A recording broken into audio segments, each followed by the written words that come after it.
के गांव में एक बाप था जो सोचता था कि बेटी को हम दूर दराज कैसे भेजे, स्कूल कैसे भेजे, रास्ता बहुत लंबा है, खतरा है, पैसे नहीं है। उस बाप की चिंता को नीतीश कुमार जी ने समझा और बेटी के हाथ में साइकिल थमा दी।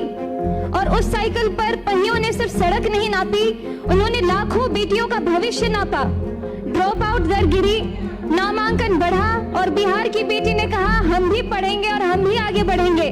मैं जब पहले आती थी तो पहले की कहानियां सुनती थी, अरे बउआ 5-6 बजे के बाद गाड़ियों से नहीं जाके छे, एना कत जेबे, कार्यक्रम नहीं भ सके छे। लेकिन अभी बिहार में हम रात भर घूमते, रात के 3 बजे मैं खुद दरभंगा से आई और पटना में अपने घर में पहुंची, बहुत सुरक्षित। सबसे पहले उपाध्यक्ष जी को आभार, आपने मुझे आज बोलने का समय दिया।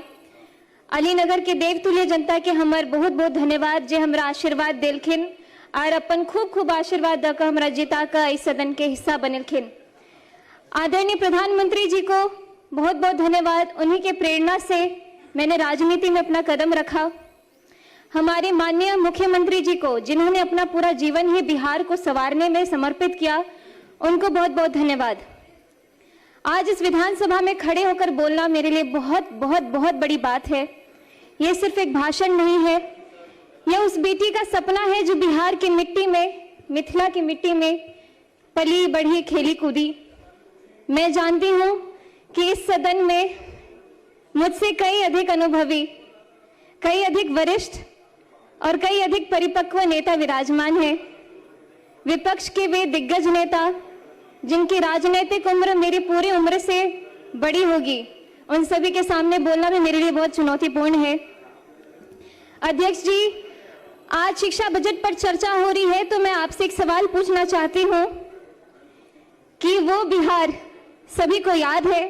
जब मैं उस समय को याद करती हूँ तो मुझे महाभारत के धृतराष्ट्र का हस्तिनापुर याद आता है, जो बहुत बड़े वरिष्ठ और बहुत ही अनुभवी नेता रहे, बहुत ही अनुभवी राजा रहे,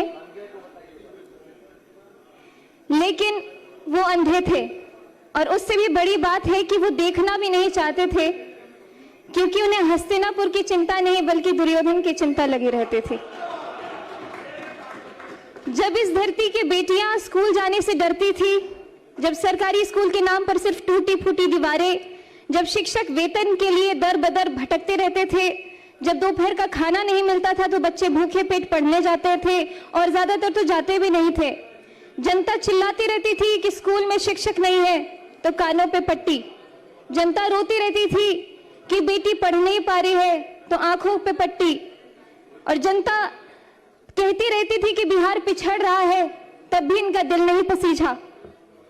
बिहार में 2005 से पहले ऐसा ही अंधेरा था, स्कूल में ताले, पढ़ाई लिखाई नहीं, बजट आता था लेकिन बच्चों तक पहुंचता नहीं था, रिपोर्ट में विद्यालय थे लेकिन जमीन पर घास उगती रहती थी। और हमारे विपक्ष के माननीय साथी जो आज बड़े गंभीर मुद्रा में यहाँ बैठे हुए हैं, आप सभी इस दौर के साक्षी रहे हैं और ये भी कह सकती हूँ कि आप सहयोगी भी रहे हैं, लेकिन हम उन्हें दोष नहीं देते हैं। हम तो बस इतना कहना चाहते हैं कि जो बीत गई सो बात गई, लेकिन इतिहास गवाह है। भले ही बिहार की भोली भाली जनता वो दौर भूल जाए, लेकिन इतिहास कभी नहीं भूल सकती है, ना ही वो कभी माफ करेगी। 2005 में एक नवोदय हुआ, नया सूरज उगा।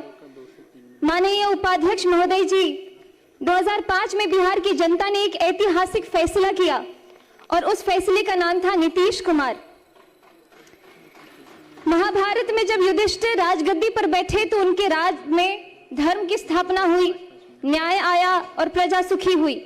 ठीक उसी तरह जब नीतीश कुमार जी ने बिहार की बागडोर संभाली तो यहाँ सुशासन आया। जब मैं यहाँ इस विधानसभा में खड़ी हूं तो मेरे मन में एक श्लोक गूंज रहा है, तमसो मां ज्योतिर्गमय, अर्थात अंधकार से मुझे प्रकाश की ओर ले चलो। यही बिहार रहा है, अंधकार से प्रकाश की ओर, भय से आत्मविश्वास की ओर, अपमान से सम्मान की ओर और जंगल राज से सुशासन की ओर। उपाध्यक्ष जी, नीतीश कुमार जी ने एक ऐसी योजना शुरू की जिसने पूरे देश को चौंका दिया, मुख्यमंत्री साइकिल योजना, जिसके बारे में सभी ने बात की है और मैं खासकर इसलिए बोलना चाहती हूँ कि मेरी आंखों देखी कहानी है। मेरे खुद के गांव में जहां स्कूल के नाम पे कोई बात ही नहीं होती थी और एकाएक साइकिल योजना जब शुरू हुई तो मेरे गांव के अड़ोस पड़ोस की सभी दीदियों ने स्कूल जाना शुरू कर दिया। विपक्ष के लोग तो इस योजना का मजाक भी उड़ाते थे, लेकिन आज वही योजना पूरे देश के लिए एक मॉडल है।